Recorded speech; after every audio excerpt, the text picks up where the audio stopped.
Soomaalidu waxa weeyaan dad qab leh ama isla weyn. Sir John Kirk oo ahaa qunsulkii Ingiriiska u fadhiyay jiray jasiiradda Zanzibar sanadkii 1870 ayaa waxa uu ka wareeray sidii awooddii Ingiriisku ay wax aynkaasi u cabsi gelin weyday Soomaalidii. Mas'uuliyiintii Ingiriiska ahaa ee bariga Afrika oo Soomaalida kula kulmay gobolkii la odhan jiray Jubaland dhammaadkii qarnigii 19 ayaa waxa raali geliyay oo ay ka heleen Soomaalidii ay arkeen. Sir Arthur Hardinge oo isna Zanzibar ka noqday qunsulkii Ingiriiska ayaa waxa Soomaalidu sida ay u xaali jireen uu la jecelaystay oo uu kala mid dhigay sidii dadkii sarsare iyo caaqiladii dadkii Ingiriiska iyo Scottishka ahaa ay waayadii hore u noolaan jireen.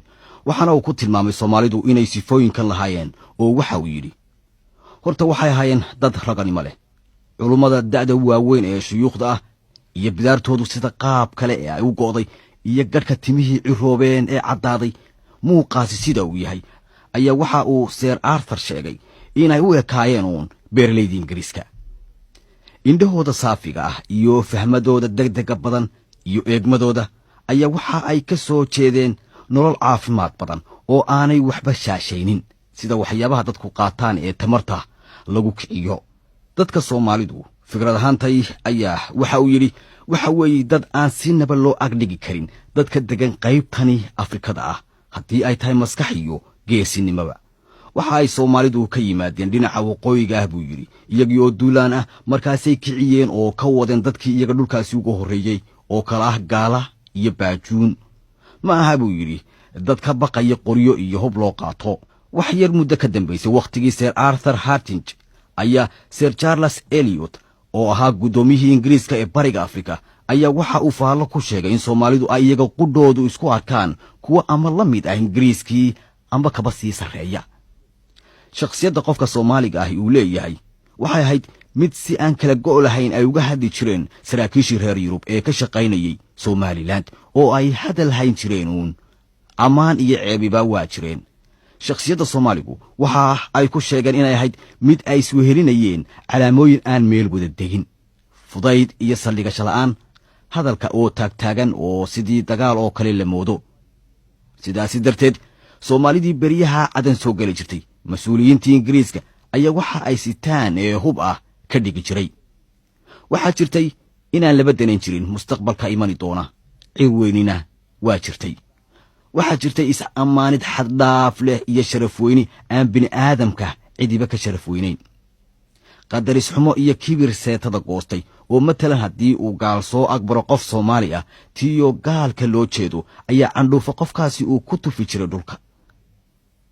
qabka qofka Soomaaliga ah inta la sii buunbuuniyay oo lagu sii dardaray ayaa waxa dhacaysa in aan cidiba wax u sheegi kari jirin waayo isagaaba isla toosan oo dacu weyn oo laga soo galo uma bannaan jirin cidnaba. fikradda ninka Soomaaliga ah uu iska qabo ayaa waxay ahayd qof la soo barbar dhigo oo lala sima ha jooge in uu isagu ka wanaagsan yahay nin kasta oo jira. haddana iyadoo sifooyinkaasi ay jireen ayaa waxa kale oo jirtay madax bannaani iyo keli-kelinimo iyo martigelin ama wax tashiirid ama kala reebreebid joogto u ahayd noloshiisa.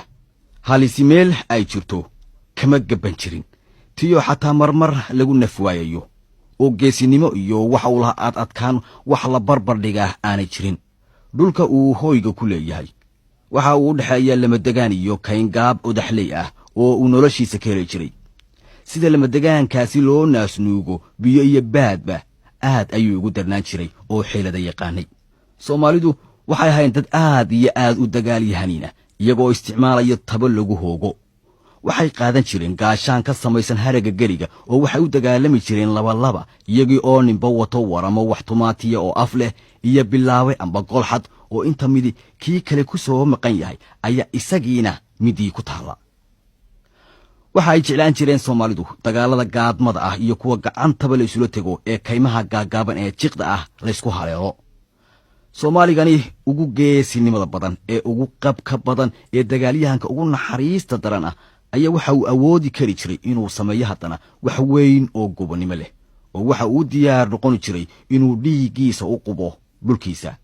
waxa uu dhimani jiray isagoo sidaa u arkaya nafta ka sii gurmaysa oo aan odhan jirin malaha waad dhimanaysaa oo seeftii oo ku taagan ayuu qosol ku dari jiray oo naftu ay kaga bixi jirtay. wax yar buu ka warwari jiray nabarrada ku dhacaya. nabarradana waxaa lagu dhayi jiray digada geela oo inta ay caabuqaan ayay marka dambe haddana bogsoon jireen. ninkii dhulmareenka ahaa ee la odhan jiray kabtan J.H. Speake ayaa isaga oo ka hadlaya Soomaalidii ambaanada u ahaan jiray ee dhulka u kala wadwadi jiray ayaa waxa uu sheegay in dhifdhif mooye aan la arki jirin niman Soomaaliyeed oo aanay nabaro ku oolin, oo nabarrada qaarkood sida ay u ba'naayeen aad ka yaabaysay sida uu uga kacay. saraakiishii reer Yurub ayaa waxay ogaadeen haddii Soomaalida basar adag lagu qabto loona tixgeliyo sharaarada yar ee kulul ay leeyihiin, waxay Soomaalidu noqon jireen bay yiraahdeen booliis iyo military wanaagsan.